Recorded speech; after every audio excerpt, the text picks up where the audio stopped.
তো ভাই মোহনবাগান জামশেদপুর বিপক্ষে ম্যাচটা জিতবে এটা আশা ছিল, কিন্তু এভাবে জিতবে আশা ছিল না। এত সুন্দর খেলে, এত সুন্দর অ্যাটাকিং খেলে, মানে পুরো ম্যাচটা এত সুন্দর ভালো লাগছিল খেলাটা দেখতে, বলে বোঝাতে পারবো না।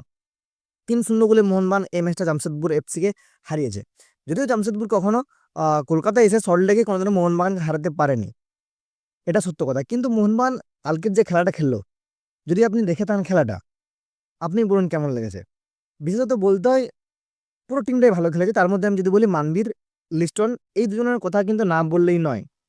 সাথে কিন্তু এদিকে আমাদের ডিফেন্সও ভালো খেলেছে, আপুয়া, দীপক টাংরি, দিমি সবাই ভালো খেলেছে। কিন্তু স্পেশাল করে মানবীর এবং লিস্টনের কথা না বললেই নয়। তারা দুজন যেভাবে জামশেদপুরের ডিফেন্সকে একটা ঝামেলার মধ্যে ফেলে রেখেছিল, তার থেকে উদ্ধার আবার কোনো উপায় ছিল না তাদের কাছে, যার ফলে কিন্তু মোহনবাগান 3-0 গোলে জয় পেয়েছে এই ম্যাচটা। তবে যতই প্রশংসা করি, লিস্টনের প্রতি আমার কিন্তু একটা অভিযোগ রয়ে যাচ্ছে। সে যদি অতিরিক্ত সেলফিশ না হতো, মোহনবাগানের গোল সংখ্যা কিন্তু আরো বাড়তে পারতো এই ম্যাচে।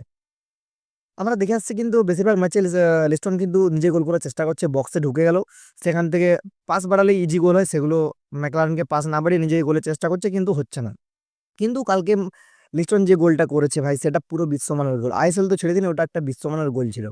সিঙ্গেল হ্যান্ডেডলি বলটা নিয়ে 6 থেকে 7 জন ডিফেন্ডার ছিল, প্রত্যেককে কাটিয়ে কিন্তু গোল দিয়েছে।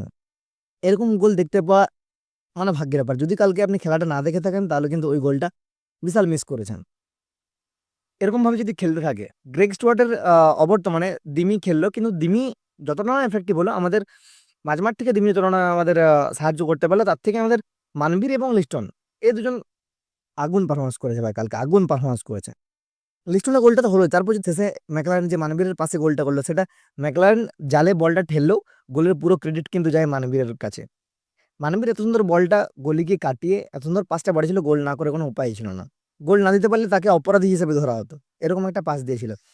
যার পরে কিন্তু ম্যাকলারেন পুরো ক্রেডিট কিন্তু পুরো গ্যালারির সামনে, দর্শকদের সামনে মানবীরকে দিয়েছেন, যেটা কিন্তু খুবই ভালো প্লেয়ার হিসেবে, একজন সতীর্থ হিসেবে। তো যাক, মোহনবাগান জামশেদপুর এফসিকে 3-0 গোলে হারানোর ফলে কিন্তু লিগে বর্তমানে টেবিলের 1 নম্বরে চলে গেল।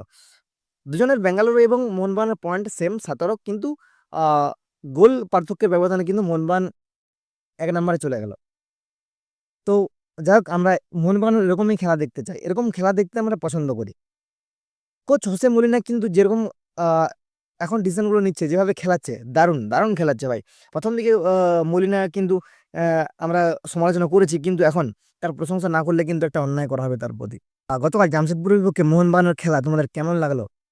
অবশ্যই নিজেদের মতামত কমেন্ট করে জানাও। আর ভিডিওটা যদি ভালো লেগে থাকে, তাহলে অবশ্যই একটা লাইক করো, আর চ্যানেলটিকে সাবস্ক্রাইব করতে ভুলবেন না। ধন্যবাদ।